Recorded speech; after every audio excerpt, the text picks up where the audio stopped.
O anime começa apresentando o protagonista, Hirako Machio, que conversa com o deus que governa o mundo. Este deus explica a Hirako que ele teve uma vida muito infeliz e que, devido a uma doença terminal, morreu após 39 anos. Portanto, ele quer dar a ele uma outra chance de viver, dando-lhe um corpo saudável e livre de qualquer doença. Isso porque a razão pela qual ele teve que viver uma vida tão cruel foi, em parte, um erro seu. Assim, ele quer corrigir esse erro, oferecendo-lhe a vida que Deus desejava.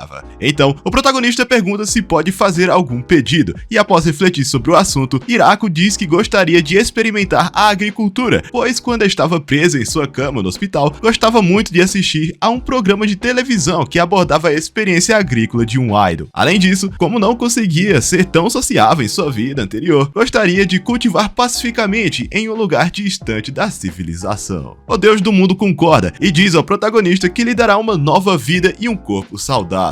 Após obter a aprovação, o deus da agricultura concede-lhe o poder de uma ferramenta agrícola onipotente. Ele explica tudo e deseja que Hirako aproveite sua segunda vida ao máximo e o envia para o novo mundo. O protagonista então acorda em um corpo saudável no meio da floresta, surpreso por conseguir se mover. Depois de tanto tempo, isso emociona muito, pois ele havia dito que queria começar sua segunda vida cultivando naquele mundo. Mas logo percebe que está no meio da floresta e que não há nada ao seu redor além de árvores. Sem saber por onde começar, ele se lembra da ferramenta agrícola onipotente que o deus mencionou. Ele mal pensa nela e a mesma já aparece magicamente em sua mão, em uma forma de enxada. Ao usá-la, ele percebe que a ferramenta tem algum tipo de poder mágico, pois consegue atravessar solo duro e raízes de árvores sem nenhum problema, transformando tudo em uma terra perfeita para cultivar. Mesmo assim, o protagonista decide focar primeiro em tentar achar comida e água. Ele passa seu tempo procurando um rio ou algo para comer, mas, para seu azar, não consegue encontrar nada. Em vez disso, descobre uma árvore enorme no meio da floresta, que seria um ótimo ponto de referência para estabelecer sua base. Já que não há rios ou lagoas por perto, Hirako decide cavar um poço usando sua ferramenta agrícola onipotente, pois essa ferramenta especial assume a forma de qualquer instrumento que ele possa imaginar, exceto máquinas complicadas. Com uma pá, ele termina o trabalho rapidamente e percebe que não se sente cansado. Ao finalmente encontrar água, decide procurar comida, mas nota que não sente fome. Então, resolve dedicar-se a construir uma base mais adequada usando sua ferramenta agrícola. Graças a ela, Hirako consegue realizar muito trabalho em pouco tempo, limpando os arredores da enorme árvore, mas sem a sorte de encontrar nada comestível. Ao ver uma árvore no caminho, decide transformar a ferramenta em um machado, planejando cortá-la com cuidado, já que atrapalha sua área de cultivo. Apesar de pensar em cortar a árvore aos poucos, surpreendentemente ele a derruba com um único golpe e sem nenhum esforço. Isso o deixa impressionado, pois a árvore cai em segundos. Obviamente, tudo graças à habilidade que o deus lhe concedeu.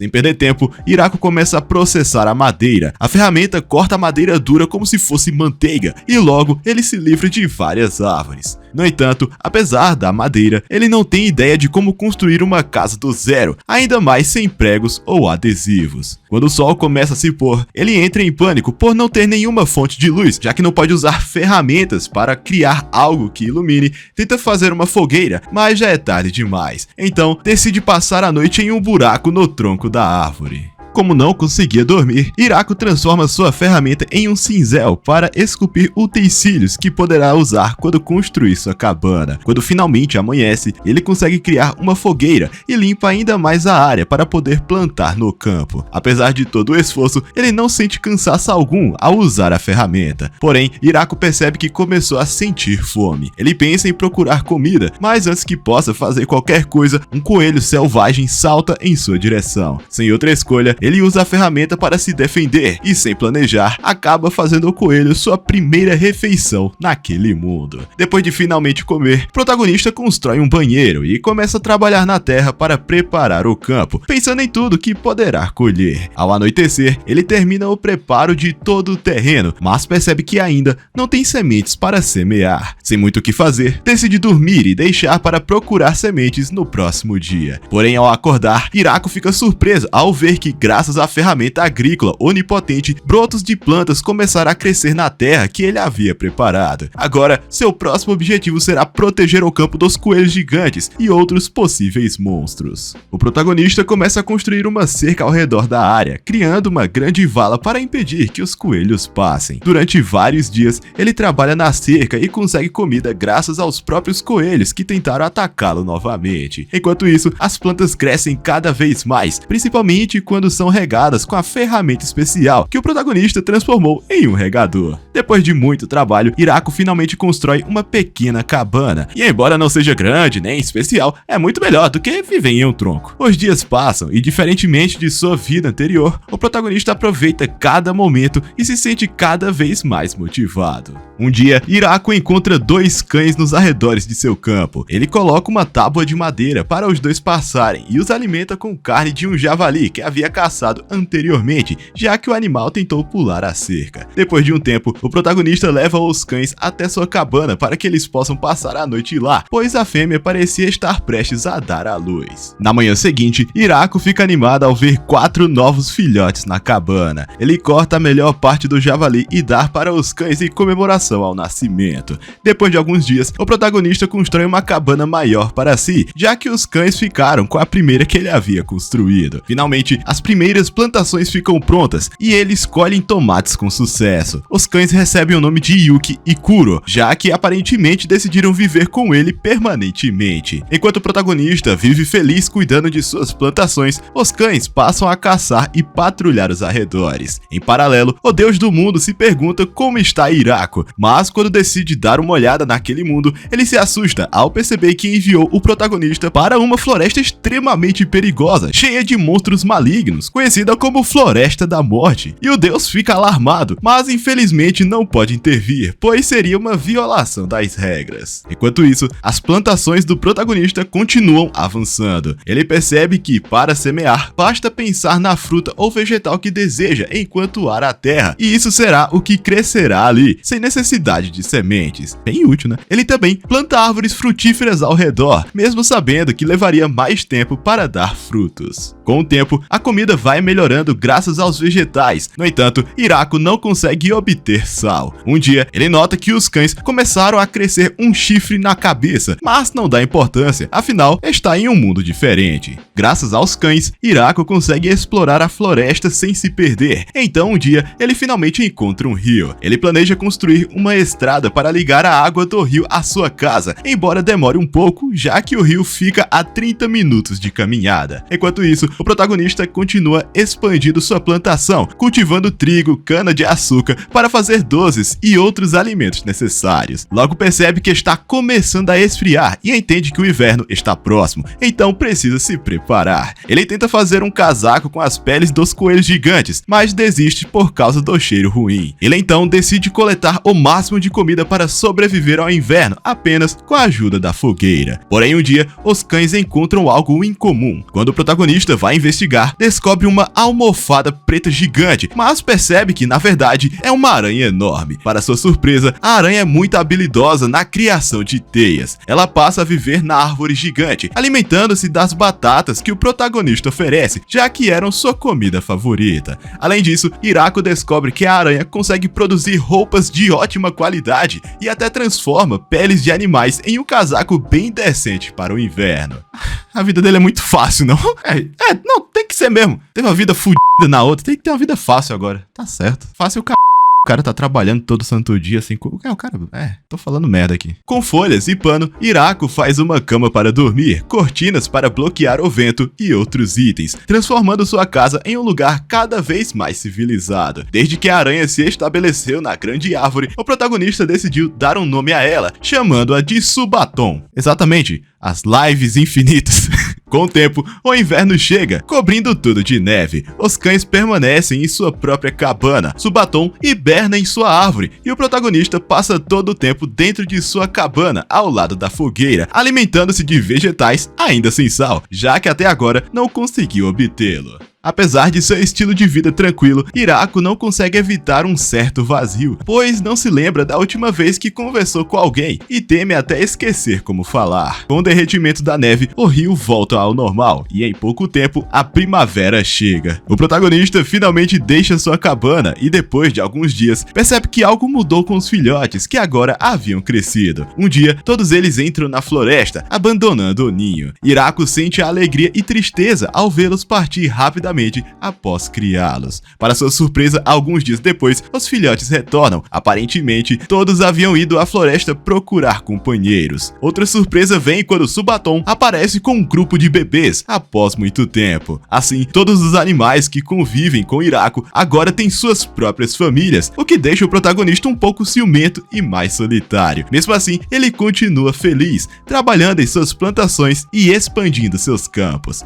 Agora, com muitas bocas para alimentar, seu trabalho é interrompido por Subaton, que bate em um pedaço de madeira, avisando que há intrusos por perto. Sabendo que esse era o sinal de alarme, Hirako se apressa para investigar. Kuro o guia até o meio da floresta, onde encontram uma garota albina, sem roupas, em péssimas condições e cercada pelos cães e pela aranha gigante. Ao ver o protagonista, a garota pede para ser salva. Hirako fica surpreso por conseguir entendê-la e se aproxima para oferecer uma peça de roupa. Porém, antes que ele faça qualquer coisa, a garota sorri e salta sobre ele, mordendo seu pescoço. O protagonista cai chocado e vê a garota se transformar. Ela cresce em segundos, aparecendo como uma jovem mais velha, com roupas e sem ferimentos. A garota agradece Hirako por tê-la salvado, mas em pouco tempo, os cães voltam para atacá-la. O protagonista os impede e quando eles recuam, percebem que a garota voltou a ter um corpo de uma criança. Hirako aproveita para perguntar se ela é inimiga ou pretende machucá-lo. A menina albina responde que não, então ele pede para ela parar de atacar os cães, pois a confusão começou quando ela o mordeu. A menina explica que não pôde evitar, pois estava fraca. Hirako percebe que ela parece inofensiva e entende que ela apenas bebeu seu sangue para recuperar suas forças, pois havia usado muita energia e não conseguia manter sua forma adulta nem suas roupas. Ele pergunta por que os cães a atacaram e ela admite que tentou enfrentá-los, então a confusão foi culpa dela. Sentindo-se mal pela surra que ela levou, Hirako oferece mais do seu sangue para que ela se recupere. A pequena vampira aceita e bebe bastante, mas o protagonista, mesmo ficando um pouco fraco, não sofre grandes efeitos, provavelmente graças ao corpo saudável que recebeu de Deus. A menina volta à sua forma adulta e comenta que nunca havia provado um sangue tão cheio de vitalidade. Hirako comenta que a garota deve levar uma vida muito saudável. Ao olhar para ela por um instante, ele percebe que ela está menor do que a última vez que se transformou.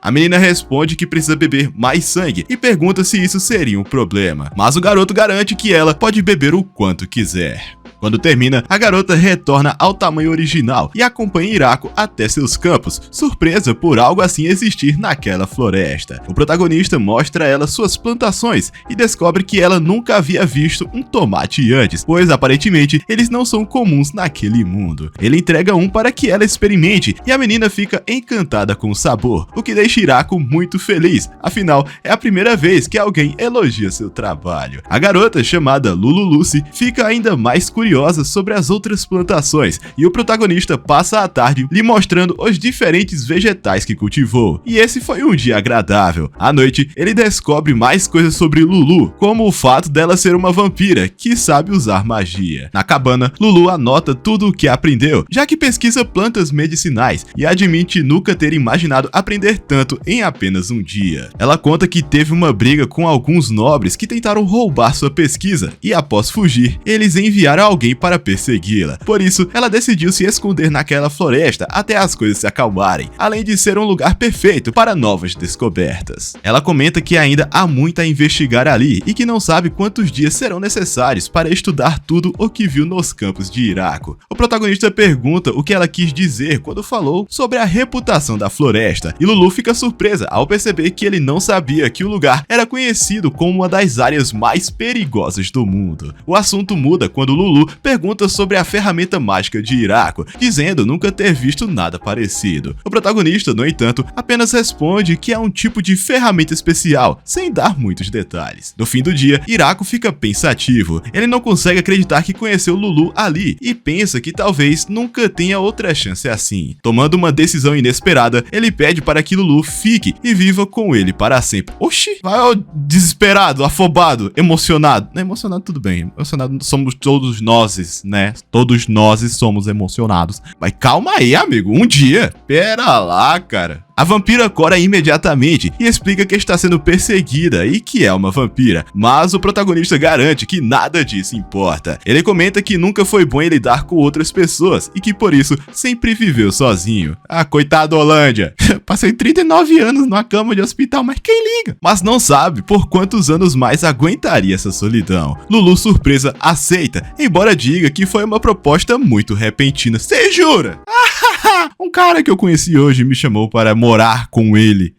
Por que não, né? Dito isso, se me aparece uma mulher com exacerbadas esferas do dragão. A situação fica ainda mais constrangedora quando Lulu pergunta se ele realmente quis dizer para sempre naquele sentido. Só então, Hirako percebe a forma como havia se expressado e Corado confirma que era exatamente isso que queria dizer, deixando Lulu ainda mais confusa e também corada. Ele, nervoso, insiste que ela aceite, tornando tudo ainda mais inesperado para ambos. Lulu se acalma um pouco, então sorri para Hirako, dizendo que já havia dito sim. Isso deixa o protagonista muito feliz e ele não consegue evitar abraçá-la em comemoração. A partir daí, Hirako e Lulu começam a viver juntos na cabana, trabalhando lado a lado no campo. Com o tempo, Lulu passa a ajudar o protagonista de várias maneiras, como instalando fontes de luz com magia e finalmente encontrando sal depois de tanto tempo, algo para melhorar bastante a comida. Um dia, enquanto ambos observam o crescimento das árvores frutíferas, Subatom soa o alarme novamente. Ao investigar, eles encontram os cães cercando um anjo que se desculpa por tê-los atacado primeiro. Hirako corre para libertá-la das teias e quando a garota finalmente está livre, ela usa magia para curar suas feridas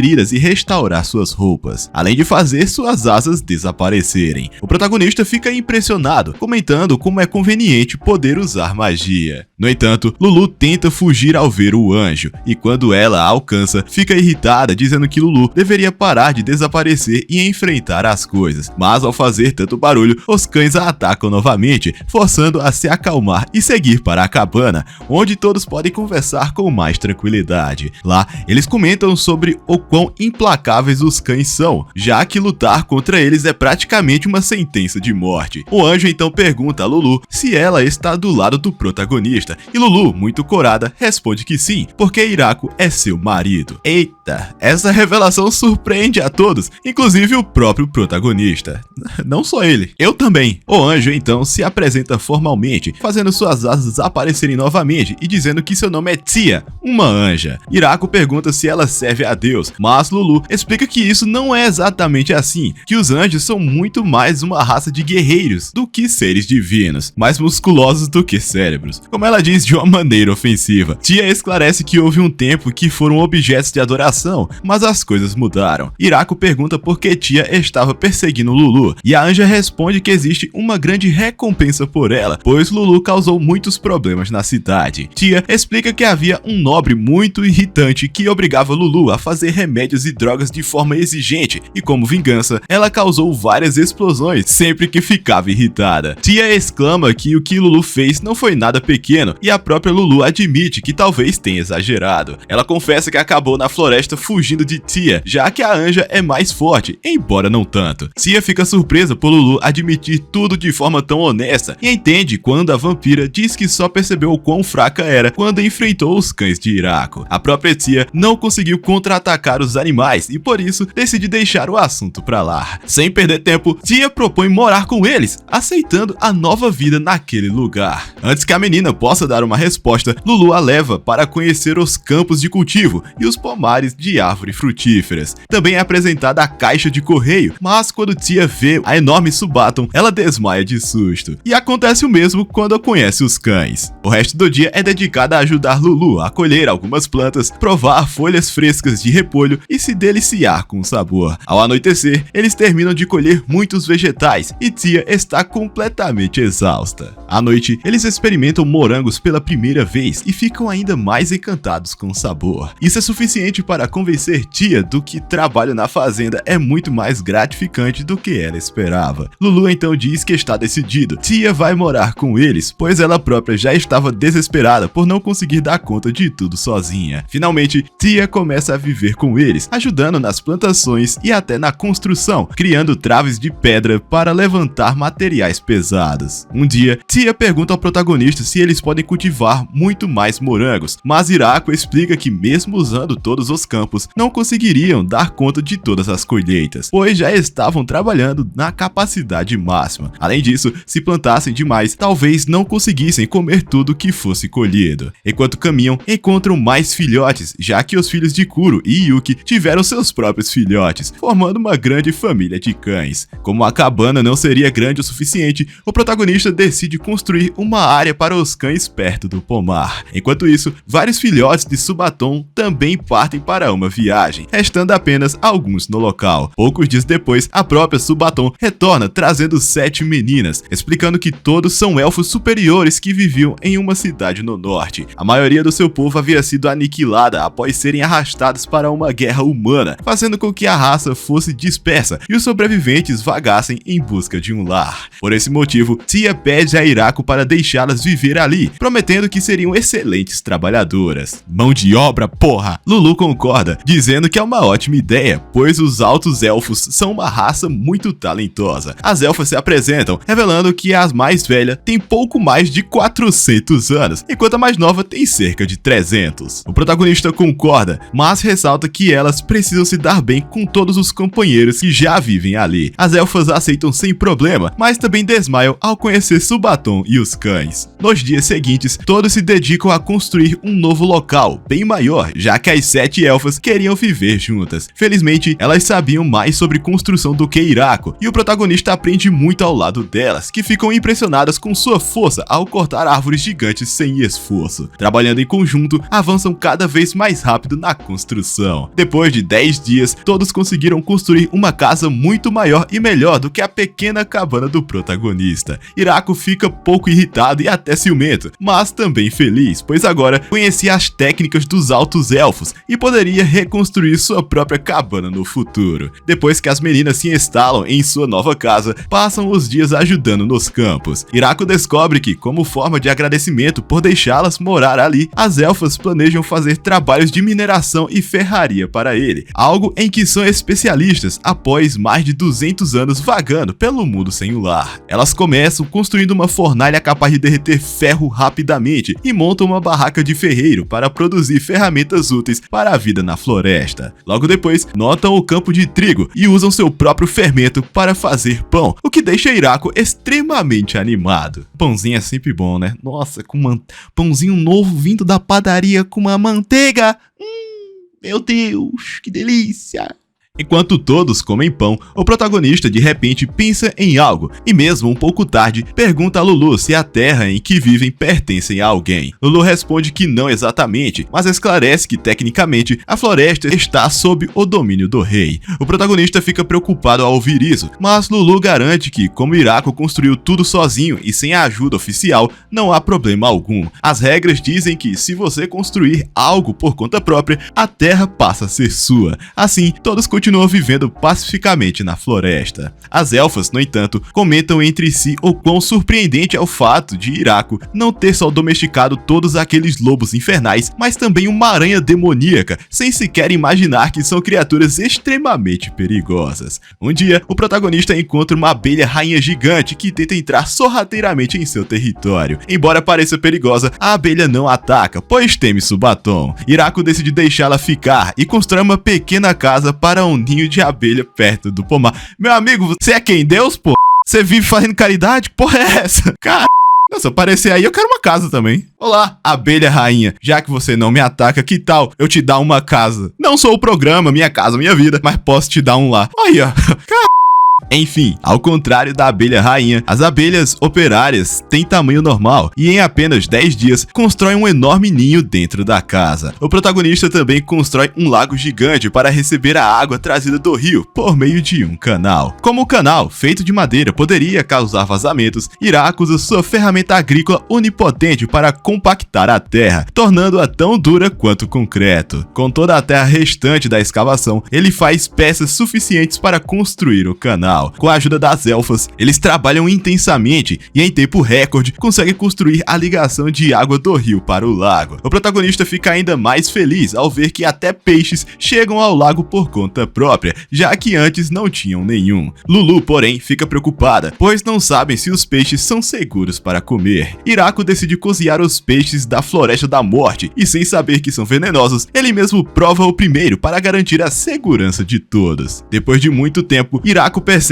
que os peixes tinham um gosto de salmão e, satisfeito, oferece-os para as meninas. O protagonista guarda os outros peixes que havia pescado para armazená-los no armazém. Onde mais seria, né? Onde mais seria? Agora que possui o curso de água construído, Hiraku diz às meninas que seu próximo objetivo é criar um campo para o plantio de arroz. Com a ajuda delas, ele rapidamente organiza os terrenos, os preenchendo com água. Todas as meninas ajudam a plantar arroz, enquanto os filhos de Subaton cuidam de manter as pragas afastadas da área. Para surpresa de Hiraku, as plantas de arroz crescem muito mais rápido do que o esperado. Eles colhem o arroz rapidamente e os deixam secar ao sol. Depois que toda a umidade desaparece, o grupo começa a descascar os grãos, removendo folhas e restos vegetais. Após um longo processo, o arroz está finalmente pronto. O protagonista cozinha os grãos e prepara bolinhos de arroz recheados com peixe que havia cozinhado anteriormente. Só que o prato faz tanto sucesso entre as meninas que não sobra nada pra ele. Não sobra nada pro Beta. Nos dias seguintes, Hiraku continua trabalhando nos campos de arroz, sempre terminando o dia coberto de lama. Por isso, ele decide construir um local para banhos quentes. A construção começa imediatamente. Eles fazem os fornos para aquecer a água, uma área de lavagem, uma banheira enorme e até uma solução para as águas residuais. Tia recomenda usar slimes, já que eles se alimentam de resíduos e matéria orgânica morta, purificando a água naturalmente. Seguindo a ideia, Hiraku atrai vários slimes e os coloca em uma piscina de purificação que construiu para tratar o esgoto, resolvendo o problema da água residual. Enquanto coleta lenha, Hiraku encontra um pequeno cogumelo crescendo em um pedaço de madeira. Como não conhece as espécies daquele mundo, ele tem uma ideia: usar sua ferramenta agrícola onipotente para cultivar apenas cogumelos comestíveis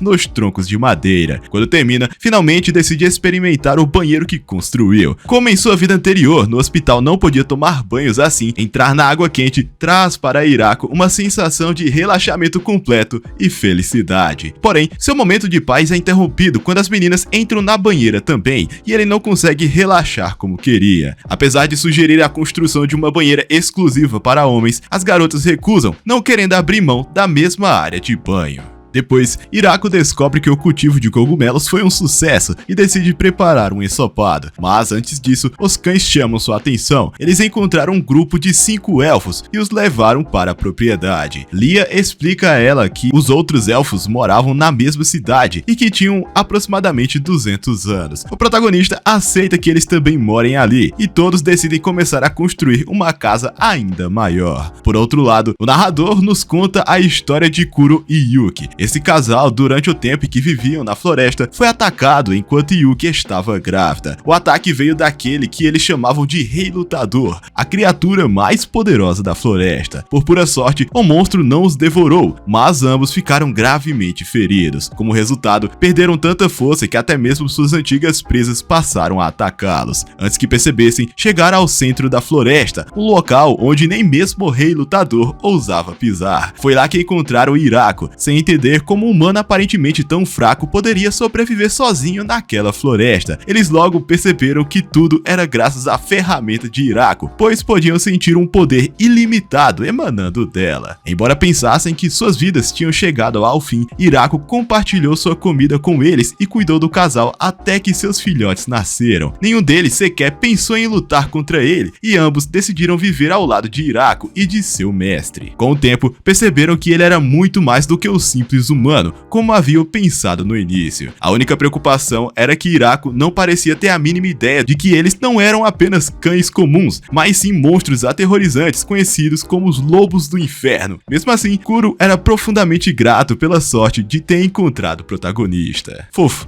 Depois de vários dias, a nova casa fica finalmente pronta, uma construção muito maior, com até mesmo um porão para armazenar alimentos e lenha. Após terminar tudo, Hirako esculpe 2 estátuas de madeira de Kuro e Yuki para colocar na entrada da casa. Quando todos já estão instalados, o protagonista decide preparar um novo prato que ninguém ali havia experimentado antes, curry. Com a ajuda de Tia e Lulu, Hirako recolhe os temperos necessários dos campos de cultivo, porém quando termina de coletar tudo o que precisava, percebe que as meninas desapareceram. Então, Hirako retorna para casa e nesse dia, a única que o ajuda a cozinhar é Tia, que explica que Lulu e as outras meninas estão ocupadas com uma investigação. Enquanto os dois cozinham, o aroma da comida atrai as demais garotas e até os cães, que estavam aproveitando para observar o pôr do sol. Quando Tia e Lulu retornam, o curry finalmente está pronto. Todos se reúnem para comer e, como esperado, gostam tanto do prato que não sobra nada para o protagonista mais uma vez. E mais uma vez não sobra nada para o Beta. Nada, nothing yet. No dia seguinte,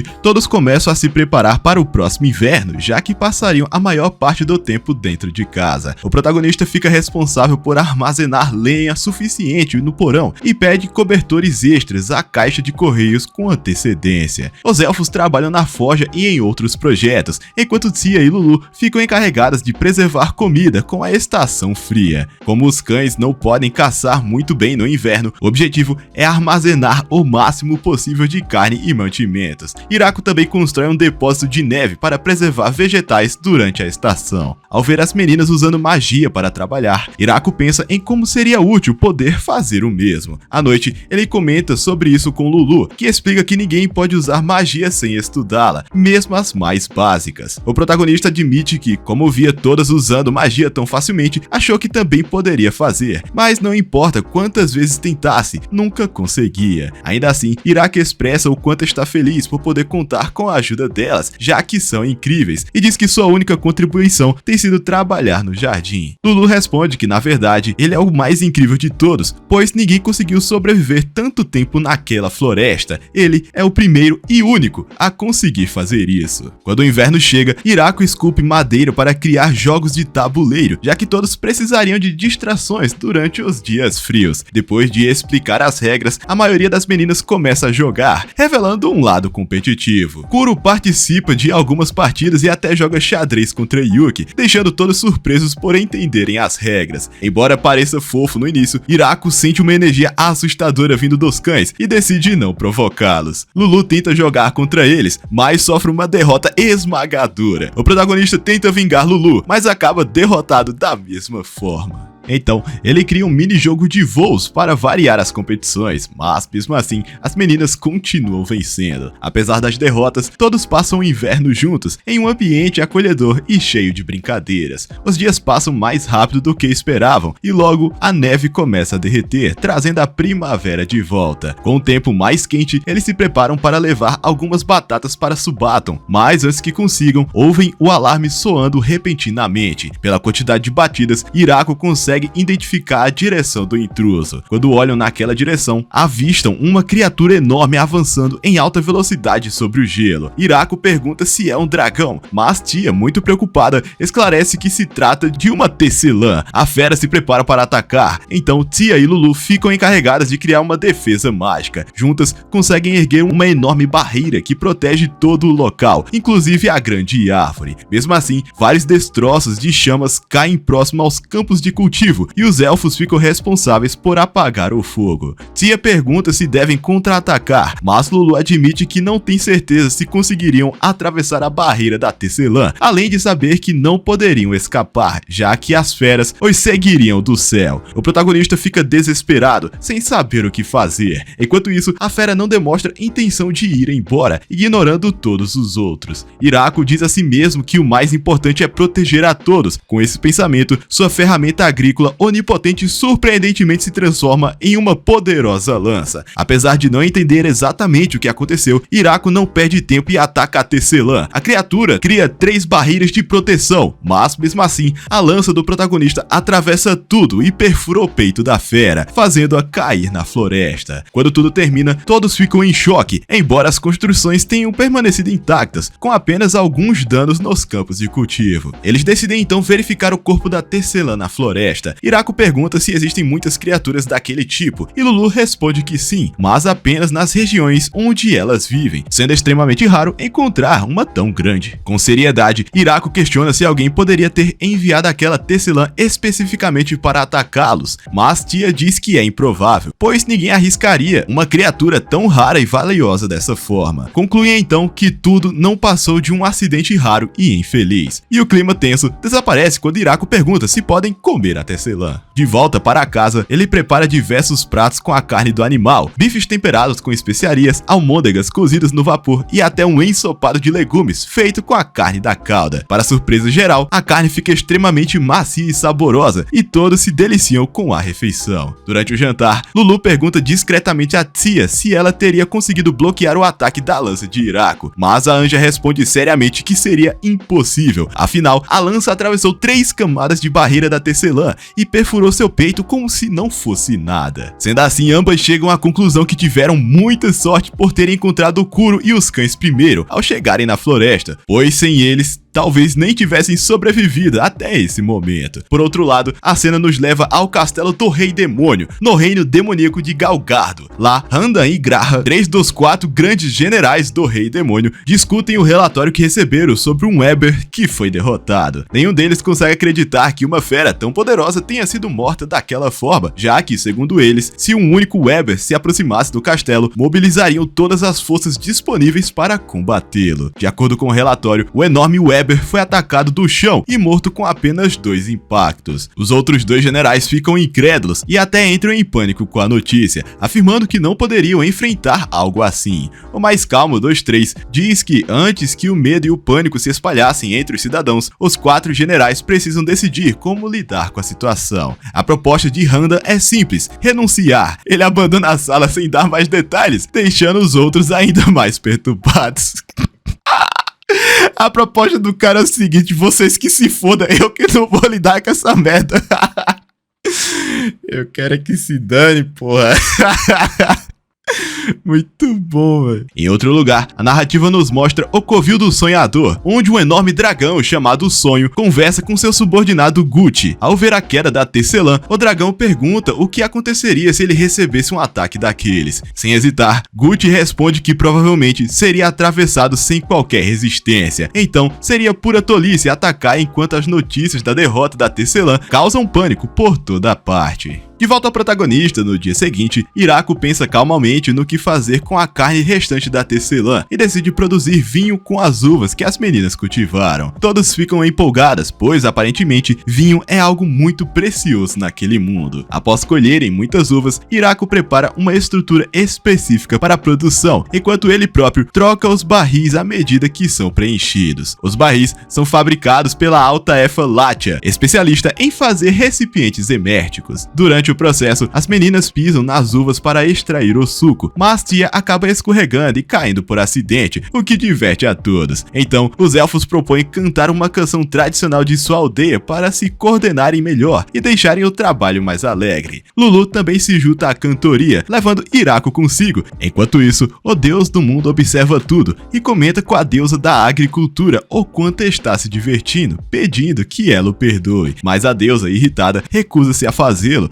dizendo que ele havia cometido erros demais. Primeiro, quase matou a alma de um humano inocente ao enviá-lo para a Floresta da Morte. Depois, entregou-lhe por engano uma réplica da Lança Sagrada Verde, um artefato letal. O deus tenta se justificar dizendo que Hiraku só a usa como ferramenta agrícola e que tinha recebido permissão. A deusa da agricultura, mais furiosa do que antes, afirma que nunca disse que ele poderia dar aquela arma a um humano e revela que a lança deveria drenar toda a força vital de Hiraku, o matando instantaneamente. O deus responde envergonhado que Hiraku está perfeitamente bem, provavelmente graças às habilidades de recuperação sobre-humanas concedida pelo corpo saudável que recebeu. Ainda assim, a deusa da agricultura reclama da irresponsabilidade dele e o sentencia a permanecer sentado sem se mover por 300 anos como punição. Retornando ao protagonista, depois que ele aciona o alarme, encontra novamente um pequeno vampiro na floresta. Lulu fica surpresa ao vê-la e a reconhece como sua irmã, Fiora. Pouco depois, eles a levam para casa e ela explica que, ao ouvir que o infame anjo estava perseguindo Lulu, decidiu segui-los até ali. O protagonista diz a Fiora que ela pode relaxar e ficar com eles por um tempo. A vampira olha para ele e comenta que acha difícil acreditar que ele seja o marido de sua irmã, pois algo não se encaixa. No entanto, ao sentir o olhar arrepiante de Kuro, Fiora fica assustada e se retrata imediatamente. Lulu esclarece que Hiraku é quem governa aquele lugar e que ele é o mestre de todos aqueles lobos infernais que ela viu. Com isso, Fiora entende a situação e, de forma educada, pede desculpas pelo comportamento rude, embora Hiraku diga para ela não se preocupar com isso. Mudando de assunto, o protagonista se volta para Kuro e pergunta se eles realmente são lobos. Em resposta, Kuro apenas solta um latido. Então, Hiraku pergunta o que significa a parte infernal, e Kuro libera uma enorme chama vermelha de sua boca, deixando o protagonista maravilhado. Enquanto isso,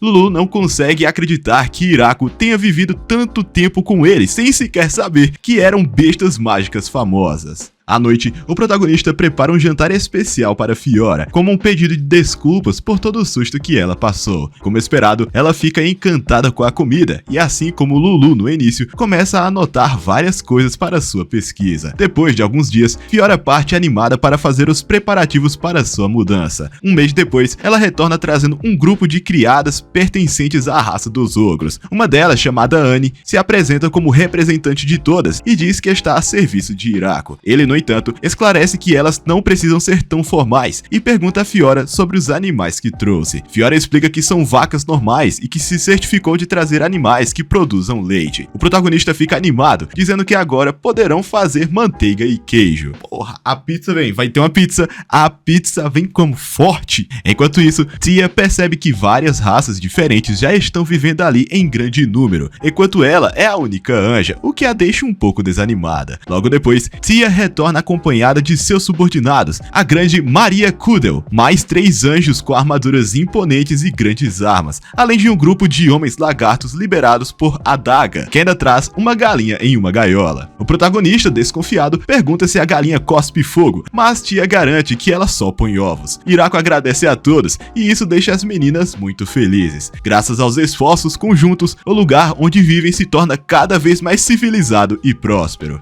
Tá virando um grande Rimuru Tempest, né, isso daqui? Um grande Tensei Shitara Slime, o cara tá criando uma civilização com várias raças, pô. As empregadas, sendo profissionais, ficam responsáveis por limpar os quartos e manter toda a casa organizada. Além disso, também cozinham, mas no início só sabiam preparar pratos muito simples. Por isso, o protagonista ensina a elas todos os métodos de cozimento que conhece e em pouco tempo, elas aprendem a preparar refeições muito elaboradas e saborosas. Enquanto isso, os 3 anjos trazidos por Tia ficam encarregados de patrulhar diferentes regiões da floresta, vigiando até o menor movimento. Isso porque após o ataque do Weber, Tia decidiu que eles atuariam como guardas de segurança para toda a comunidade. Os homens lagarto, por sua vez, cuidam de todas as tarefas ao ar livre que exigem força bruta, fazendo com que as obras avancem ainda mais rápido do que antes. O protagonista pensa em todas as pessoas que agora vivem ali e percebe que já são tantas que ele nem consegue contar direito. Nesse momento, Leal se aproxima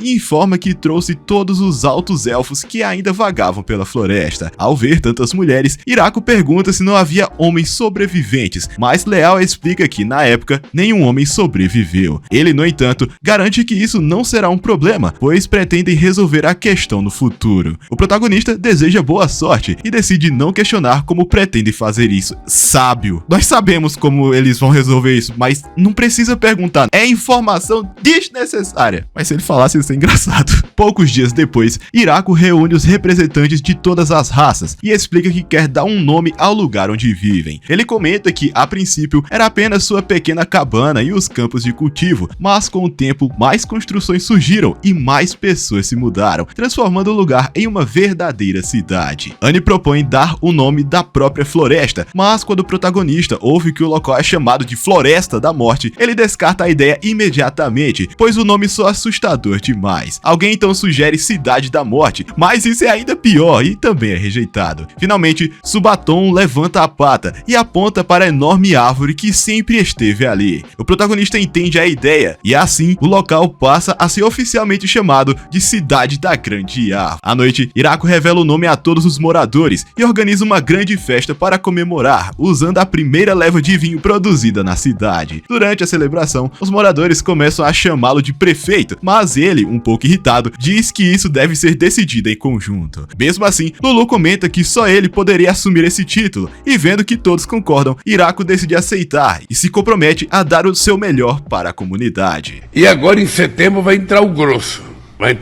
Vai começar a crescer dentro de cada trabalhador com mais força. A cidade continua avançando, enquanto Hiraku, mesmo como prefeito, mantém seu trabalho diário. Um dia, o alarme de Subaton soa e rapidamente um dos anjos da patrulha se aproxima para informá-lo que um mensageiro do reino demoníaco chegou. Então Tia e Lulu o acompanham para encontrar o mensageiro. Bezel se aproxima e diz que gostaria de ter uma audiência com o responsável pelo local. Hiraku se apresenta como prefeito e diz que oferecerá um presente para comemorar o encontro. Então, Bezel informa que traz uma mensagem do Rei Demônio, pois ele deseja discutir a situação do assentamento. O protagonista se lembra do que Lulu havia lhe contado sobre o Rei Demônio e deduz que eles provavelmente querem que ele pague impostos pelo tempo que viveu naquelas terras. Depois de refletir, Hiraku reúne coragem e assume suas funções como prefeito. Ele diz para avisarem ao Rei Demônio que, caso ele aceite que continue vivendo naquela terra, está disposto a oferecer parte da colheita como imposto, estabelecendo uma taxa de 10%. Ao ouvir isso,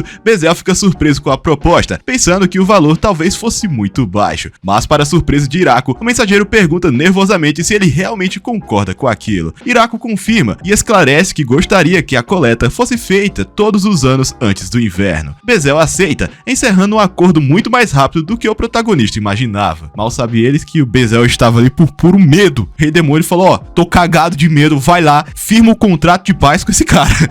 O contrato estabelece que o imposto será de 10% de toda a produção anual dos campos. No entanto, isso se limita aos cultivos agrícolas. Leite, ovos, mel e álcool ficam fora do acordo. Caso o povo do Rei Demônio deseje esses produtos, serão feitas negociações comerciais separadas. Achando que foi muito direto nas negociações, Hiraku acaba oferecendo um presente a Bezel antes da despedida. Lulu elogia a atitude, dizendo que agora que pagam impostos, estão tecnicamente sob a proteção do Rei Demônio. Ela também comenta o quão impressionante é a taxa de apenas 10%, já que normalmente os impostos são de 50% a 60%. Annie acrescenta que a ideia de recolher os impostos apenas uma vez no ano foi excelente, pois isso obriga o Rei Demônio a reconhecer oficialmente a existência deles ali e, ao mesmo tempo, impede que avaliem com precisão tudo o que realmente produzem. Na prática, eles compraram a proteção do Rei Demônio, pagando um imposto muito menor. Lulu ainda menciona, animada, que o presente dado ao Rei Demônio foi um poderoso remédio capaz de curar instantaneamente quando aplicado, algo de valor inestimável. Enquanto isso, no castelo do Rei Demônio, os generais conversam com Bezel, sem acreditar que o povo da Cidade da Grande Árvore se submeteu voluntariamente, mesmo tendo força suficiente para derrotar um Weber. E até o Randandan fica incrédulo. É só randandandandan. Aí vem minha parte geek otaku de rap de anime, é foda, né? Quem pegou a referência pegou, não vou dar mais detalhe não. Eles comentam que certamente deve haver um outro motivo oculto para essa decisão, mas Bezel esclarece que não tinha escolha se não aceitar as condições, já que ao lado do prefeito estavam a princesa vampira e o anjo da aniquilação. Gretchen fica chocada ao ouvir isso e, temendo o pior, pergunta se ele se refere à grande sábia Lulu e ao mais forte de todos os anjos. Bezel confirma e acrescenta que ainda havia um exército de altos elfos, uma matilha de lobos infernais e que o grupo que o guiou até o líder era o famoso trio de anjos assassinos. Ele confessa que achou que sua vida estava acabada e mesmo assim o prefeito sugeriu ficar sob a proteção do rei demônio, algo que eles não poderiam recusar, caso contrário teriam transformado aquela força em um inimigo. Os generais começam a tremer de medo, mas a sua atenção se volta para o presente que Hiraco lhes deu. Ao abri-lo, encontram maçãs e alguns frutos que nunca haviam provado. Bezel é o primeiro a experimentar e fica surpreso com o sabor incrível. No entanto, ao perceber a teia envolvendo as maçãs, Bezel fica aterrorizado. Aquela teia pertencia a uma grande aranha demoníaca, uma criatura tão perigosa que até antigos reis demônios haviam lutado contra ela no passado.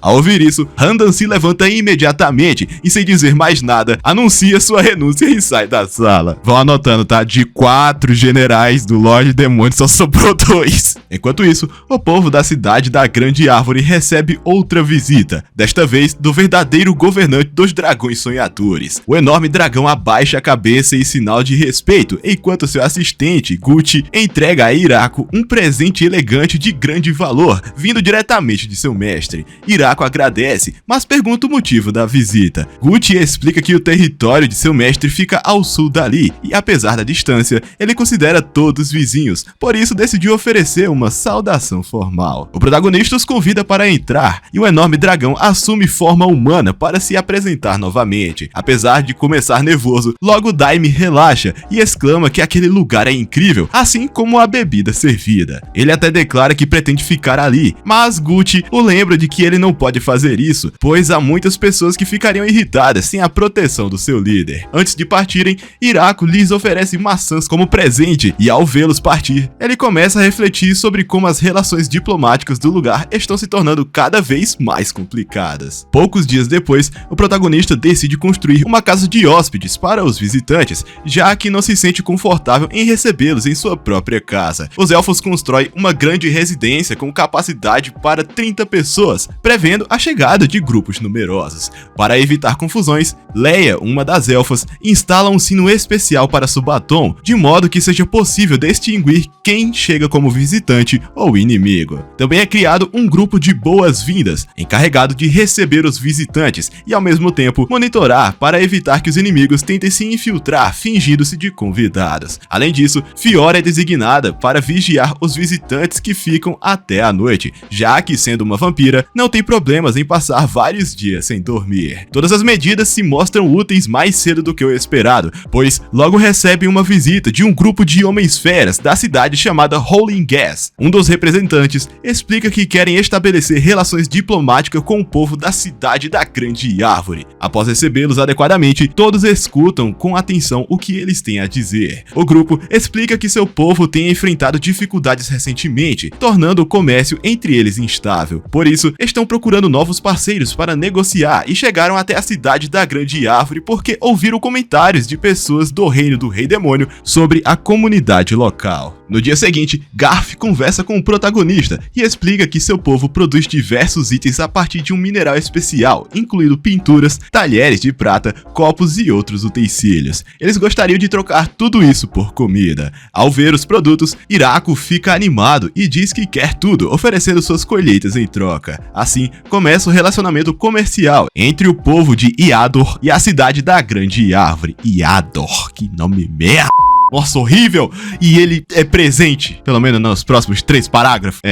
Cia informa que o prefeito da cidade de Iador perguntou se alguns de seus moradores poderiam ir viver na cidade da Grande Árvore. No total, cerca de 20 mulheres se ofereceram, e como Hiraco precisava de mais trabalhadores, ele aceitou, mas com a condição de que enviasse pelo menos 2 jovens homens, já que a população local estava quase inteiramente composta por mulheres. É pra vender bonequinho, irmão. Só aceita. Bonequinho, aqueles travesseiro grande. Dias depois, as meninas da cidade Iador chegam, trazendo também os 3 jovens prometidos. Porém, o protagonista percebe que houve um mal-entendido. Os jovens eram, na verdade, apenas crianças pequenas. Mesmo assim, Hirako não tem escolha e os recebe de braços abertos. Com o tempo, os novos moradores se adaptam bem à cidade, embora algumas garotas ainda desmaiem ao ver Subaton e os lobos infernais pela primeira vez. Hirako também percebe que absolutamente todos ali conseguem usar magia: os lobos, Subaton, as abelhas gigantes e até o slime. Ele comenta, meio desanimado, que só ele não consegue usar magia, mas uma das novas moradoras tenta consolá-lo, dizendo que os garotos também não conseguem, pois não estudaram o suficiente. Hirako pensa que até eles provavelmente aprenderão antes dele, mas decide se concentrar no que sabe fazer de melhor, o que dá abrigo a necessitado. De repente, um som de explosão e um tremor interrompem seus pensamentos. Pouco depois, Grande Maria aparece e informa que um urso e uma serpente venenosa estão lutando na parte norte da floresta. O chão treme cada vez mais e a Grande Maria explica que se a batalha continuar, pode afetar a cidade, tornando-se muito perigosa sem nenhum plano adequado. O protagonista pergunta calmamente se as criaturas são comestíveis e Grande Maria responde que sim. Então, logo depois, vemos Hirako voando em direção ao local, dizendo que sempre quis saber qual era o gosto da carne de urso. Ao chegar, ele encontra uma enorme cobra lutando contra um colossal urso lutador. King sugere buscar ajuda, mas Hirako diz para derrubá-los rapidamente. O anjo obedece e Hirako derrota facilmente as feras com sua lança. Ao ver o cadáver do gigantesco urso, Kuro observa em silêncio, impressionado com o poder do protagonista. Os 3 anjos também ficam incrédulos, já que nem eles seriam capazes de derrubar tais monstros com um único ataque. De volta para casa, Hirako prepara um ensopado de vinho com carne de urso e frita a carne da cobra, criando novos pratos que acabam fazendo sucesso entre os moradores. Alguns dias depois, um grupo de anões idosos, liderados por um homem chamado Donovan, chegam como visitantes. Donovan comenta que ouviram falar sobre o vinho de alta qualidade produzido na cidade da Grande Árvore e querem compartilhar conhecimentos. Em troca do vinho local, eles oferecem a tecnologia e experiência acumulada de toda uma vida dedicada à produção de álcool a partir de diferentes recursos.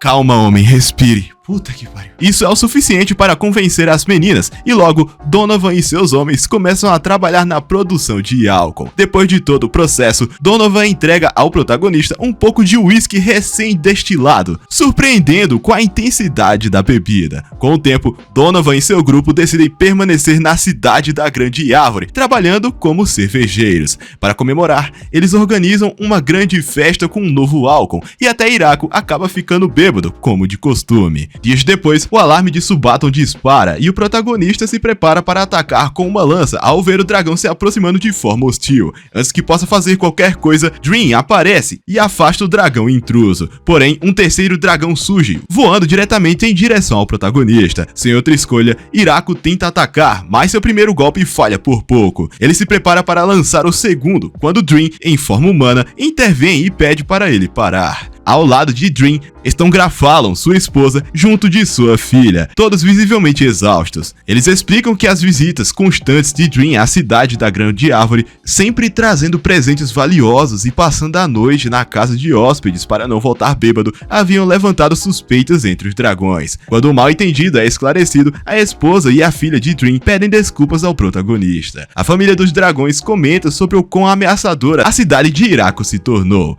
A esposa de Dream admite que nunca imaginou encontrar alguém capaz de subjugar dragões. Lane concorda, dizendo que sua mãe não conseguiu se defender dos ataques e teve que se esquivar. Algo humilhante para um dragão. Sua mãe explica que só sobreviveu graças à ajuda de Subaton, uma velha amiga dela, e que se a aranha não tivesse intervido, provavelmente não estaria viva. Por isso, a esposa de Dream decide que Lane deve morar na cidade, para garantir que o poder local nunca se volte contra os dragões. Sem poder argumentar, Lane torna-se oficialmente habitante da cidade da Grande Árvore. O protagonista, sem se importar em receber mais ajuda, fica apenas intrigado com a timidez de Lane, que pede orientações sobre o que fazer na cidade. No entanto, devido à sua força monstruosa, tudo que ela pode fazer acaba em desastre. Depois de pensar um pouco, Hirako encontra a função perfeita para ela. Lane passa a ser responsável pelas relações diplomáticas na cidade. Afinal, além do poder avassalador, os dragões possuem conhecimento e sabedoria incomparáveis, e a simples presença de Lane intimida qualquer visitante. Essa decisão prova ser perfeita quando Bezel visita a cidade para comprar laranjas, acaba adquirindo muito mais do que pretendia, intimidado por Len sem ela sequer tentar. De volta ao castelo do Rei Demônio, Bezel informa aos outros generais que... Porra, vai sair mais um.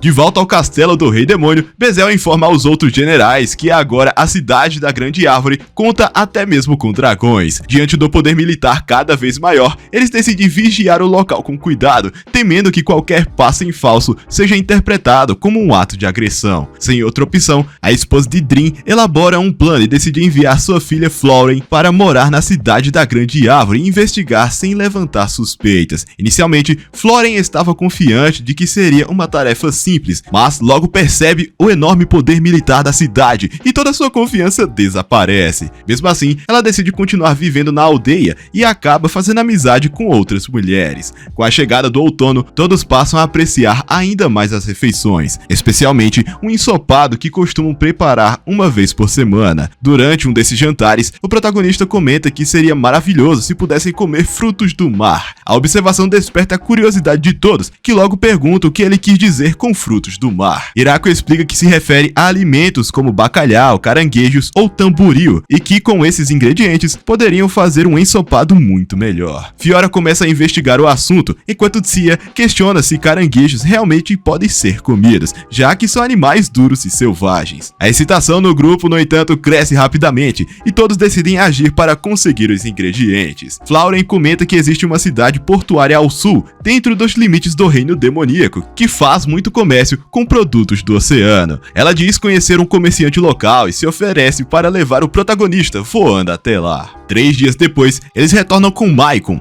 o presidente da empresa local. Diante de Hirako, Michael apresenta todos os produtos marinhos trazidos da cidade de Chachato, exibindo peixes, mariscos e outros alimentos. Que nome legal, Chachato. Nome maneiro. É um bom nick, Chachato. Direto e objetivo, Michael propõe oportunidades de negócio e sugere tornar-se o fornecedor oficial da cidade da Grande Árvore, intermediando todo o comércio entre a cidade e o mundo exterior. Ele explica que pode obter mais valor comercializando os produtos locais de alto nível, e o grupo analisa cuidadosamente sua lista de ofertas. Após a negociação, Michael parte de volta para sua cidade, escoltado por Len. Hirako comenta que Michael parece um comerciante habilidoso e será útil nas futuras negociações, especialmente se conseguirem mais lucros com a parceria. No entanto, quando Michael finalmente se afasta da cidade, revela todo o medo que estava escondido durante as conversas e se mostra aliviado por ter sobrevivido ao encontro com aquele grupo tão poderoso. Ainda assim, ele parte feliz, convencido de que fez o melhor negócio de sua vida. Finalmente, o protagonista e as garotas experimentam frutos do mar autênticos e ficam impressionados com o sabor. Hirako já começa a pensar em pedir camarão e lula na próxima visita.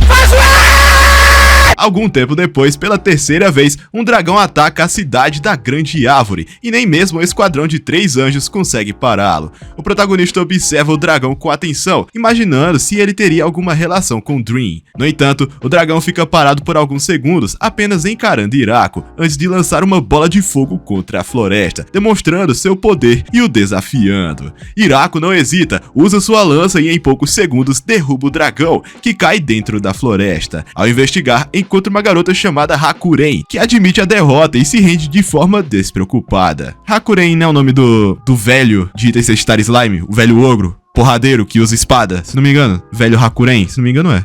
Mestre do Rimuru e os caralho. O protagonista pergunta por que ela queimou a floresta, mas Hakuren não consegue pensar em nenhuma desculpa convincente. Nesse momento, Dream aparece preocupado e pede desculpas a Hirako, explicando que Hakuren é na verdade sua irmã mais velha. Ele admite que a culpa é toda dele, pois disse a ela, provavelmente enquanto estava bêbado, que um dia daria Len como esposa ao prefeito da cidade da Grande Árvore e que queria conhecer pessoalmente o homem que se casaria com sua sobrinha. Hakuren confirma que deve ter ouvido isso em algum momento e por isso veio brincar um pouco com Hirako, já que todos falavam sobre o quão forte ele era. Além disso, confessa estar frustrada por ver sua sobrinha, 900 anos mais nova, arrumar um marido antes dela. O protagonista a repreende seriamente, dizendo que mesmo que quisesse brincar, não poderia causar problemas para os moradores. Após levar uma bronca, Hakuren não tem escolha a não ser limpar toda a bagunça que fez. Dias depois, Hakuren já estava completamente completamente à vontade na cidade, comendo ao lado de seu irmão como se fosse sua própria casa. Len pede desculpas pelo comportamento de sua tia, mas o protagonista garante que não há necessidade. Durante a refeição, Hakuren comenta que ouviu falar sobre os jogos de tabuleiro muito divertidos no local, então o protagonista a convida para jogar. Pouco depois, Hakuren, Dream, Len e o próprio Hirako começam a jogar Mangyone, mas a pedido do clã dos dragões, estabelecem uma aposta. Quem perdesse teria que tirar uma peça de roupa como punição. Que porra de... Tava tudo bem até agora, não sei o que. Ai, quem perder vai tirar uma peça de roupa. Meu amigo, na minha terra, vulgo mundo real, acaba em sexo. Eu tô errado, chat. Me diga aí nos comentários, eu estou errado? Não tô errado. Enfim, vendo a perigosa competitividade dos dragões, Hirako fica preocupado, sentindo que aquilo não terminaria bem. Sua preocupação só aumenta quando percebe que os dragões odeiam perder e começam a levar o jogo muito a sério. Após várias partidas, as suspeitas do protagonista se confirmam. Hirako termina como o único com apenas uma peça de roupa restante e, para seu infortúnio, acaba perdendo o último jogo. Depois de perder o último game, Hirako é forçado a se despir para a diversão dos dragões. Enquanto isso, no castelo do Rei Demônio, os generais estão preocupados após receberem relatos de que o antigo dragão Hakuren foi visto na cidade da Grande Árvore. Agora, a vila parece ter poder suficiente para conquistar até mesmo um país inteiro, e Altera pergunta se está tudo bem em simplesmente não fazer nada. No entanto, o Rei Demônio, Galgardo, sequer demonstra interesse no assunto, comentando com Bice que sua filha anda de mau humor ultimamente, já que ela não disse nada o dia todo, além de bom dia. Ele teme que ela esteja passando por uma fase rebelde. Gretch tenta trazer o assunto de volta à preparação militar, mas percebe que Randan desapareceu, deixando apenas uma carta de demissão parcialmente. Só sobrou um. Só resta um. Após o ataque à cidade da Grande Árvore, Hakuren decide ficar por lá e acaba assumindo o papel de professora, ensinando leitura, escrita e matemática para as crianças. Um dia, ela visita algumas garotas lamianas na vila, que, carregando seus tesouros, imploram para que suas vidas sejam poupadas. Elas explicam que os filhos de Kuro, sem querer, invadiram e limparam uma masmorra que ficava próxima de suas casas, as obrigando a fugir. Embora os lobos não soubessem o que estavam fazendo, isso causou muitos problemas para as lâmias. Hirako decide trocar as pedras preciosas retiradas da masmorra por parte de suas colheitas, pedindo que elas continuem negociando com a vila. Felizes com o acordo, as lâmias retornam para suas casas e passam a operar o serviço de entrega da cidade da Grande Árvore, transportando mercadorias comerciais e tornando-se vizinhas de confiança. Com o comércio em expansão e novas rotas abertas, a cidade atinge um novo patamar. Por isso, Hirako ordena o plantio de ainda mais plantações para sustentar o crescimento econômico. Enquanto isso, em outro castelo, 3 garotas conversam sobre o crescente poder militar da cidade da Grande Árvore e especulam que eles podem estar planejando algo perigoso. Sim, realmente, plantar rabanete é algo muito perigoso. É duro o rabanete lá, ele. Elas acreditam que a vila está mantendo Flauren lá como possível refém e pedem à princesa Yuri que reúna tropas antes que seja tarde demais. A princesa concorda, dizendo que devem derrotar a vila e resgatar Flauren. Enquanto isso, Flauren trabalha silenciosamente em seu escritório como responsável pela contabilidade. Tá difícil. Flauren trabalha silenciosamente em seu escritório como responsável pela contabilidade da vila. Seu pai, Vice, a visita e informa que a princesa Yuri, filha do Rei Demônio, está reunindo tropas para uma campanha militar. Flauren fica surpresa e pergunta por que a princesa faria algo tão absurdo. Vice explica que desde que ela saiu do castelo, algumas pessoas encheram a cabeça da princesa com meias verdades. Ele revela que os responsáveis são as 3 filhas das pessoas mais influentes, que segundo Flauren, não passam de um trio de idiotas politicamente poderosos. Bezel acrescenta que o alvo planejado é justamente a cidade da Grande Árvore, o que deixa Flauren indignada, exclamando que todos deveriam saber o quão ridiculamente poderosa aquela vila é, considerando todos os relatórios que ela enviou. Seu pai explica que os relatórios pareciam tão exagerados que começaram a soar irreais, e mesmo tentando convencer o Rei Demônio a parar tudo, ele é brando demais com a filha e não fez nada para impedir. Ah, entendi. Ele é um incompetente. Vice explica que as tropas da princesa Yuri se mobilizarão no dia seguinte e que suas forças somam cerca de 300 homens. Flauren esclarece que não pode deter a princesa sozinha, pois se o fizer, será considerada inimiga do reino demoníaco. Portanto, decide que é melhor pedir ajuda a alguém da cidade da Grande Árvore para derrotar as forças da princesa sem causar mortes, para que desistam e voltem para casa. No entanto, é essencial que a situação permaneça em segredo, pois caso a notícia se espalhe, isso poderia desencadear a destruição violenta de todo o reino. No dia seguinte, Len é encarregada de demonstrar seu poder monstruoso diante dos soldados da princesa. Em questão de segundos, ela criou o caos sem esforço algum, deixando absolutamente todos os soldados apavorados, se rendendo e implorando para serem poupados. A Lâmia fica surpresa com a facilidade da vitória e perguntam, meio confusos, se realmente vão ganhar 10 caixas de maçã apenas por terem se rendido tão rápido. Logo depois, as 3 garotas nobres responsáveis por incitar a princesa chegam à cidade. Flauren explica a Hirako que elas vão morar ali e, de forma ameaçadora, avisa as meninas que trabalharão como se suas vidas dependessem disso. Além das 3 garotas, a própria princesa Yuri aparece, mas Flauren omite o fato de que ela é filha do rei demônio. Hirako não demonstra interesse em tratá-la de forma especial. Em vez disso, diz que, enquanto estiver ali, ela também deverá trabalhar. Hirako pede para Flauren mostrar a cidade à princesa, e sozinhas, elas avisam a princesa Yuri que se trabalharem honestamente, seu ataque à cidade será perdoado. O trio de garotas nobres reclama do quão ridículo é pessoas tão importantes como elas terem que viver num lugar tão remoto, mas naquela mesma noite, ao tentarem fugir, desmaiam de medo ao ver os lobos infernais patrulhando a área, além de um dos filhos de Subaton bloqueando a saída. Após várias tentativas frustradas, desistem completamente e começam a ajudar Flauren com a imensa pilha de trabalho administrativo,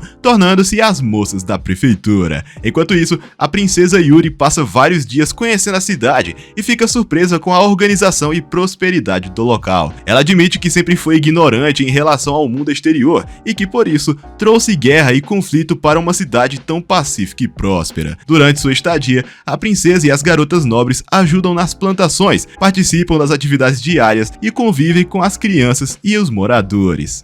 Depois de algum tempo, a princesa Yuri finalmente parte, dizendo que aprendeu muito durante sua permanência na cidade da Grande Árvore e que é muito grata por tudo que viveu ali. Por outro lado, as meninas da prefeitura decidem permanecer na cidade da Grande Árvore, pois depois de tanto tempo, ficaram encantadas com a comida local e com todos os outros benefícios. E usando a desculpa de que ainda tinham muito a aprender e trabalho a fazer, optam por ficar definitivamente. Logo após a partida da princesa Yuri, realizam-se as colheitas pré-hibernais. A colheita foi tão farta que os vegetais não cabiam mais no armazém. Por isso, Flauren pergunta se pode levar parte das colheitas para seu pai, e o protagonista concorda sem problemas. Então, Hakuren também pede para levar algumas colheitas para seus pais. Hirako, curioso, pergunta quem seriam eles, e descobre que os pais de Hakuren são dragões temidos que vivem separadamente no norte e no sul, conhecidos como Dragão Imperador 12 e o Dragão Furacão Rei. Logo depois, Hakuren parte para levar as colheitas para seus pais, enquanto Len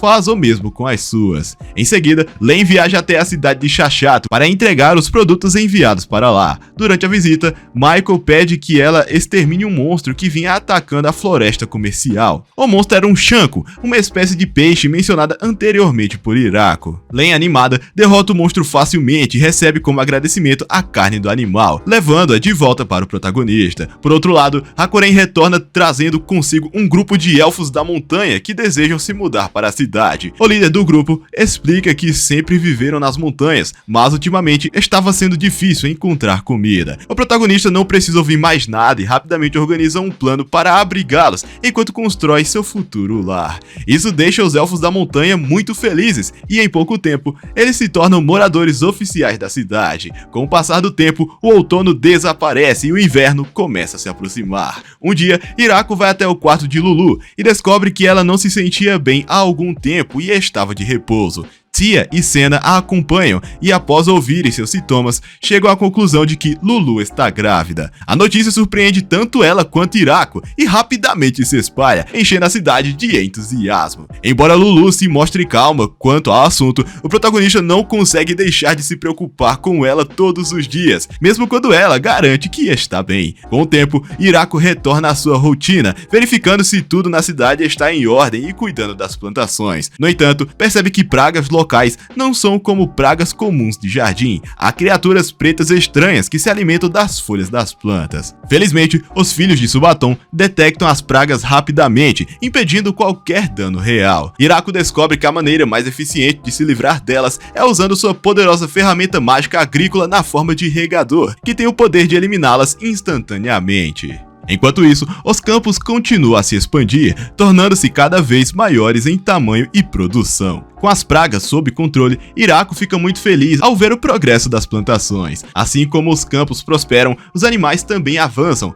Logo após ser informado de que as vacas deram à luz novos bezerros, o protagonista se esforça ainda mais para melhorar a cidade. Ele até constrói um terreno decorado com belas flores e, além do trabalho agrícola, também se encarrega de erguer todos os tipos de estruturas que os aldeões pedem, incluindo brinquedos para as crianças. Tudo isso se torna fácil para ele graças à ferramenta agrícola onipotente, mesmo sem a experiência prévia de construção. E a fodendo lança dos deuses Blaster Master Hiper Mega Fodástica. De vez em quando, todos participam de treinamentos de batalha, já que Anne e as empregadas sugeriram manter uma rotina de treinos caso algum dia fosse necessário se defender. Certa noite, durante o jantar, chega a notícia preocupante a um homem estranho na cidade. Hirako corre para investigar e o encontra prostrado diante a estátua do deus do mundo que o próprio protagonista havia esculpido há muito tempo. Pouco depois, descobre que o visitante misterioso é Bargrave, o progenitor dos vampiros e, tecnicamente, o avô de Lulu e Flauren. Ele explica que, ao saber da gravidez de Lulu, imaginou que deveria haver algum engano, mas, ao vê-la pessoalmente, confirma que é verdade. Bargrave se mostra surpreso, pois os vampiros costumam dar continuidade à linhagem apenas através de novos pactos de sangue, algo muito raro de acontecer. Mesmo assim, Bargrave fica feliz e comenta que as crianças são um tesouro, aconselhando o protagonista a cuidar bem delas. Ele então se desculpa por ter entrado na cidade sem se apresentar primeiro, explicando que, a princípio, só pretendia observar de longe. Bargrave comenta que foi atraído pela presença da estátua sob a grande árvore, pois ela é o retrato esplêndido do grande criador. O protagonista pergunta se ele conheceu Deus e Bargrave responde que sim, apenas uma vez no dia de seu nascimento. Ele garante que Deus lhe disse para se esforçar muito, embora tenha nascido em um corpo ligeiramente anormal. Bargrave explica que se lembra de Deus, mas por algum motivo nunca conseguiu recordar exatamente sua aparência. Mesmo após inúmeras tentativas, jamais conseguiu criar algo tão fiel quanto a estátua esculpida por Hirako. Animado com o interesse de Bargrave, Hirako esclarece que a estátua pertence ao povo e por isso não pode oferecê-la a ele. Bargrave fica visivelmente desapontado, mas o protagonista então decide esculpir uma nova estátua para ele, o que o deixa feliz. Pouco depois, Bargrave parte, mas não sem antes agradecer pela estátua e pedir ao protagonista que cuide bem de sua neta. Hirako comenta com Flauren que ele acabou sendo uma pessoa fácil de lidar, e Flauren responde que, apesar de sua aparência séria, ele é assim mesmo, embora seja alguém incrivelmente importante e de alta patente, algo que Hirako não sabia. 5 dias depois, Bargrave retorna ao templo para consagrar a estátua feita por Hirako, no local de maior destaque. O velho responsável pelo templo fica fascinado com a escultura e diz que todos deveriam conhecer o nome do artista. Mas Bargrave responde que não é uma boa ideia, pois Hirako não parece ser do tipo de pessoa que apreciaria tal fama e não querem perturbar sua vida pacífica. Ainda assim, ele ordena ao velho que informe todos os outros templos para tratarem Hirako e o povo da grande árvore com muito respeito. Algum tempo depois, ele envia para a cidade um presente elegante e valioso, um piano de alta qualidade. Hirako recusa-se a aceitá-lo como pagamento pela estátua, mas Bargrave explica que é um presente para celebrar a gravidez de Lulu. O piano principal é colocado na sala de jantar da vila e, a pedido das garotas da prefeitura, um segundo piano de prática é enviado, já que elas não ousavam tocar o mais elegante por medo de danificá-lo. Os pianos se tornam um sucesso imediato. Todos querem aprender a tocar, embora apenas Flauren e as garotas do reino demoníaco realmente soubessem como tocar. Mesmo assim, os outros moradores se divertem praticando juntos e melhorando pouco a pouco.